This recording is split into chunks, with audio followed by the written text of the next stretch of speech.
3 years ago, this month, the Florida Maquis released a series of videos alleging that there would be an unforeseen consequence of a shit hits the fan situation.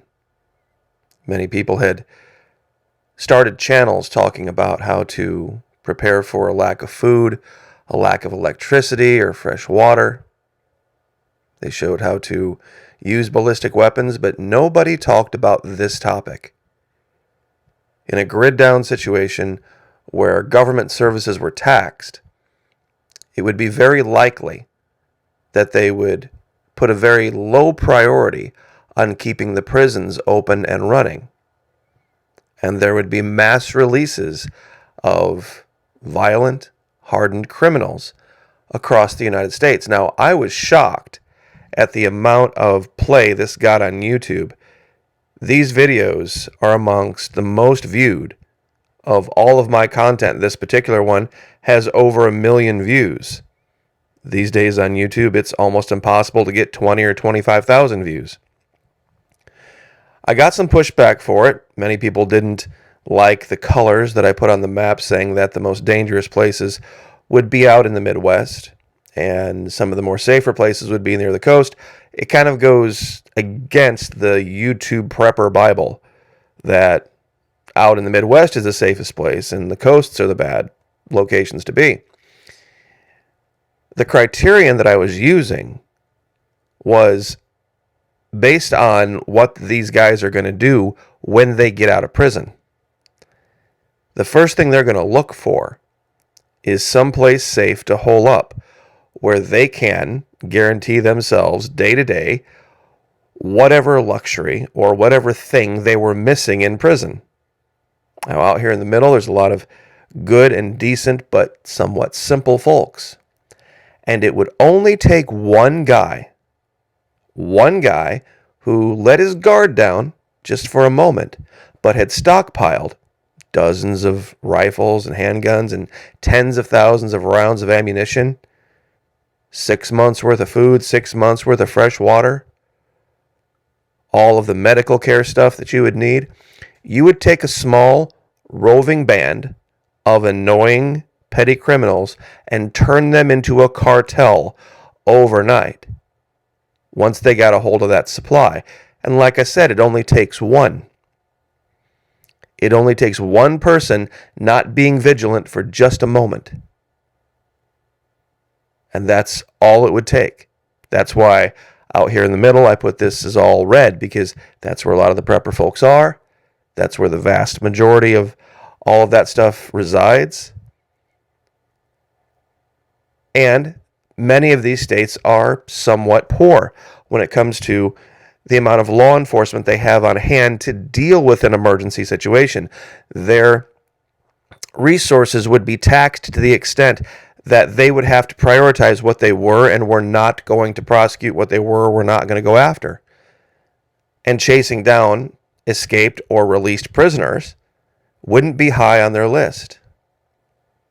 Now, we're going to talk about this more extensively in today's video, but I have an entirely different topic set up for the next Patreon video.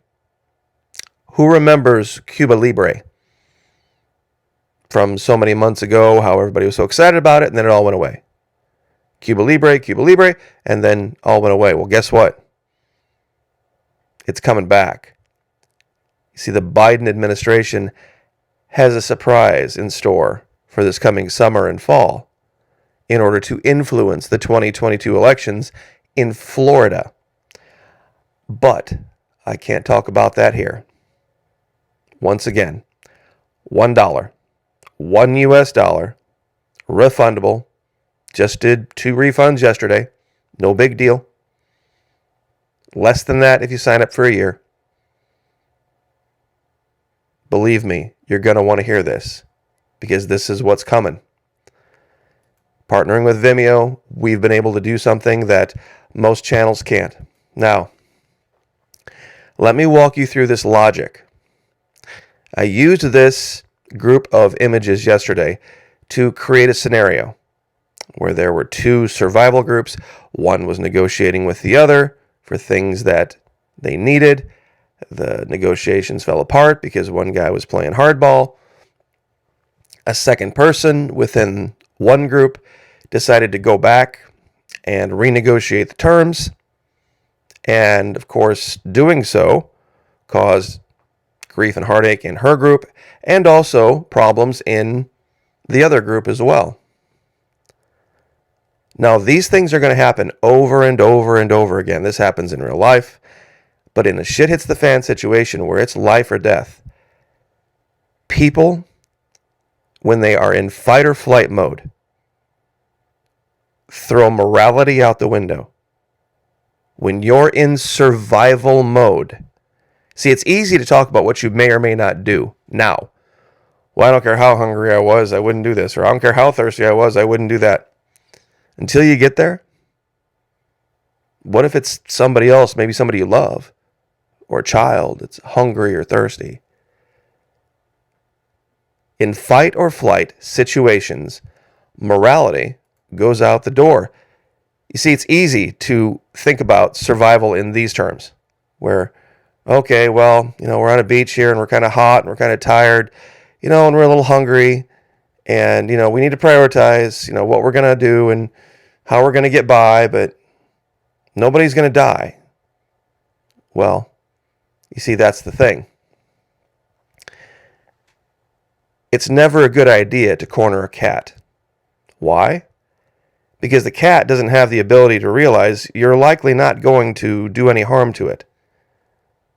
If for example, there's a bobcat on your property, you don't think it's good to have one on your property, and you want to go put it in a cage and take it 20 miles down the road, release it in the woods, you have no intention of harming the cat. Does the cat know that?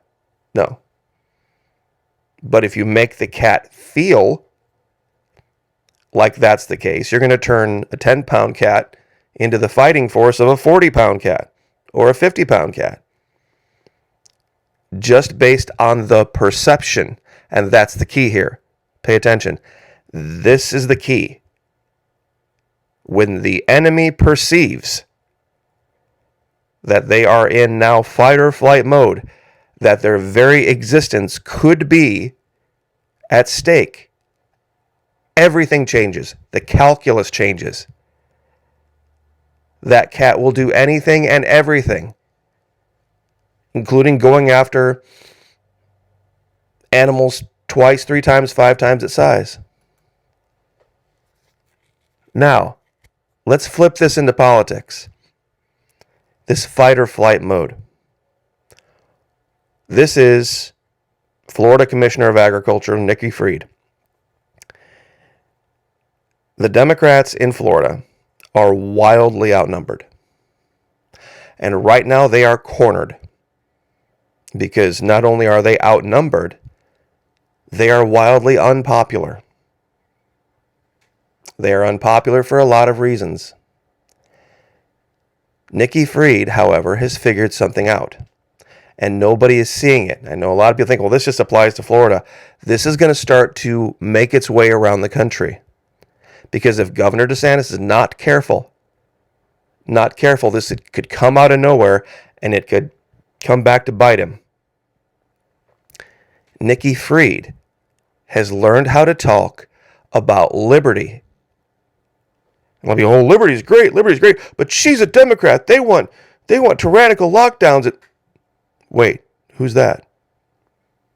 Yep. You see, that's Nikki Fried. This image should have terrified everyone, but people just laughed at it.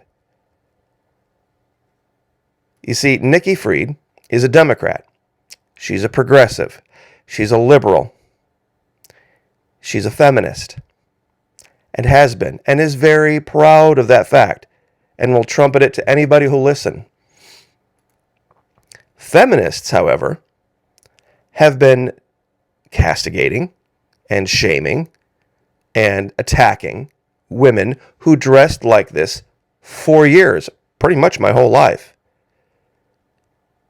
Here is Nikki Fried, very recently, in a ripped up Budweiser hat, big gaudy oversized hoop earrings and eyeglasses, wearing a white threadbare tank top with a American flag bikini underneath it with a Coors can on the ground, at her feet, standing in front of a pickup truck. This is what feminists have been yelling about for years as being the problem. Women dressing like this. So why in the world would she do that? Oh, yeah. That's right. You see, because she's a cornered cat. And they need money. And they need money badly. In one day,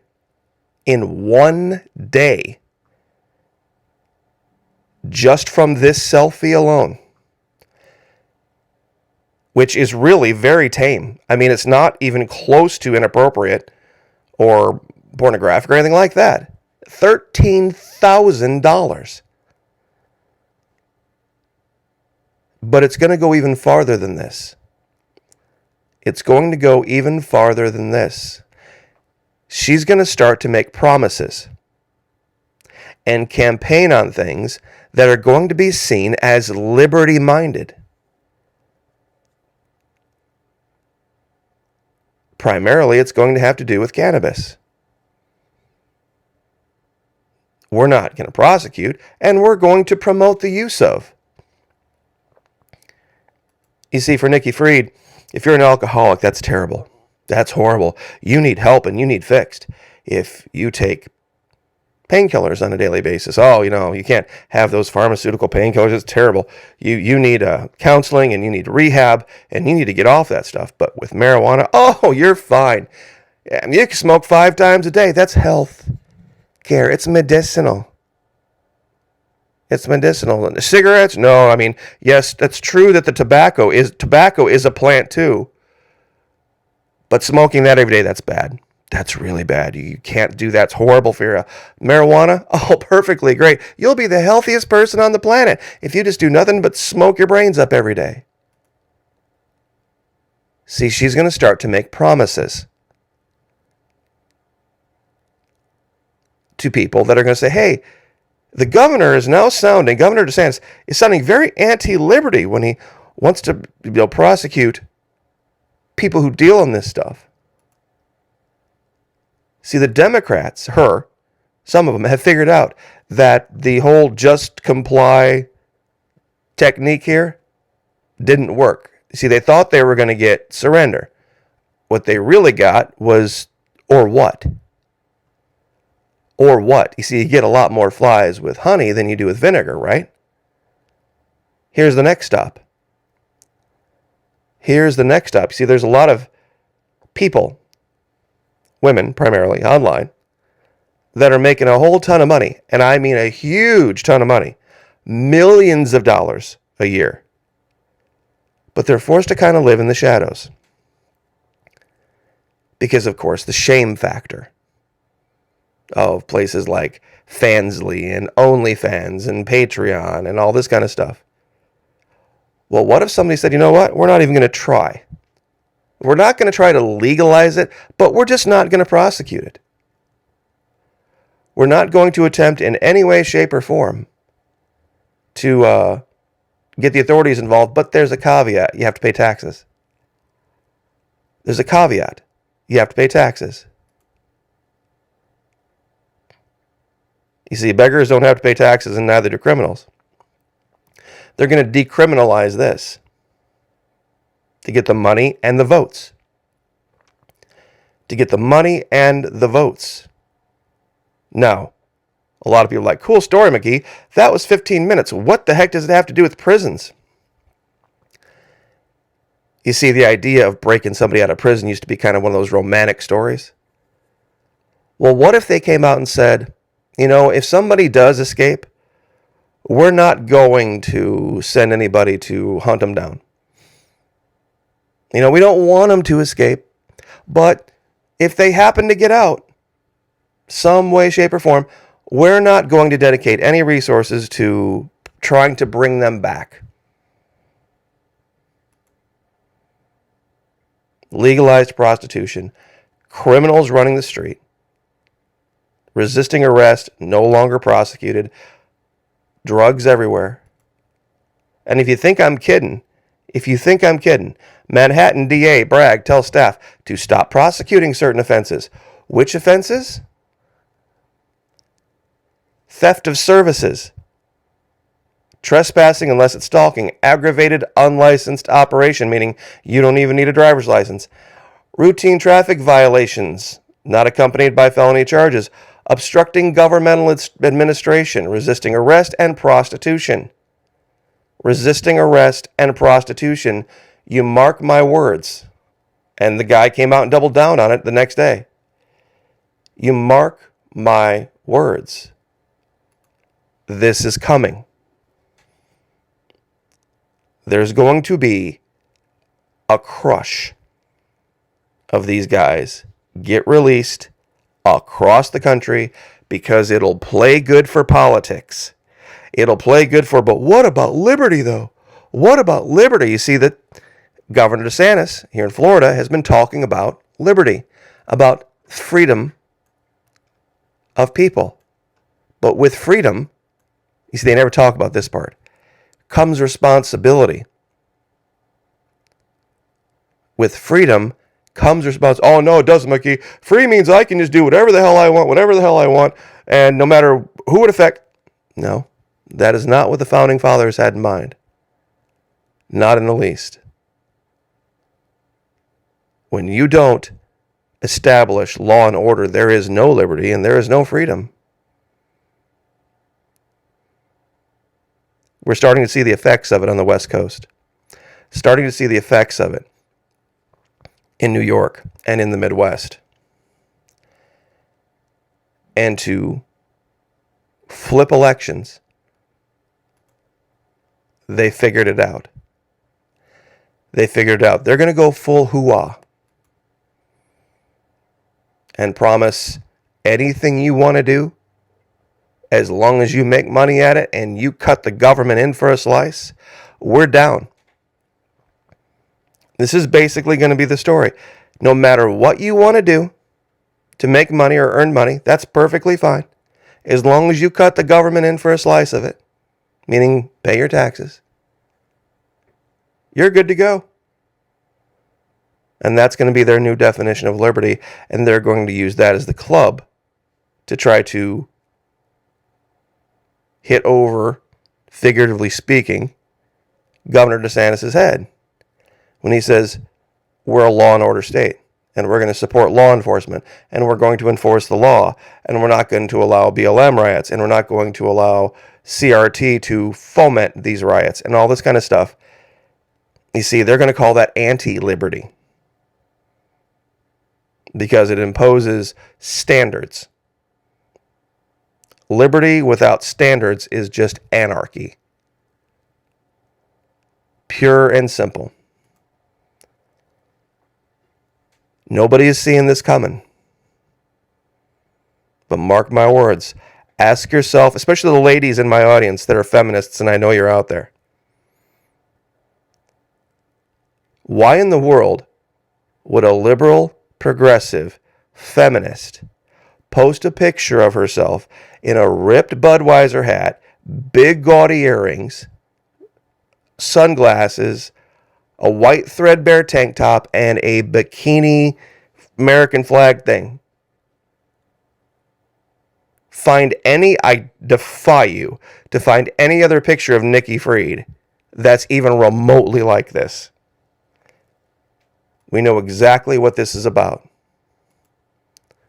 Money.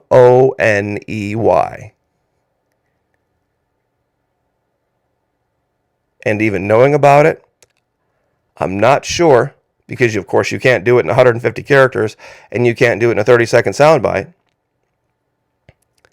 Don't exactly know how to stop this, given the nature of the American people as a whole. We have to remember why. It's the only counsel I can give. We have to remember why Governor DeSantis is the best governor. We have to keep people remembering what they tried to do. But unfortunately, people are going to want to move on, and they're going to forget. And a year is a long time. I'll leave it there, but if you want to know more about Cuba Libre and what's coming for Nicolas Maduro this summer and perhaps fall, join us over at Patreon. I got a long video talking about this, and there's a historical precedent for it. I'll leave it there. God bless. Like, share, subscribe. We'll see you guys next time.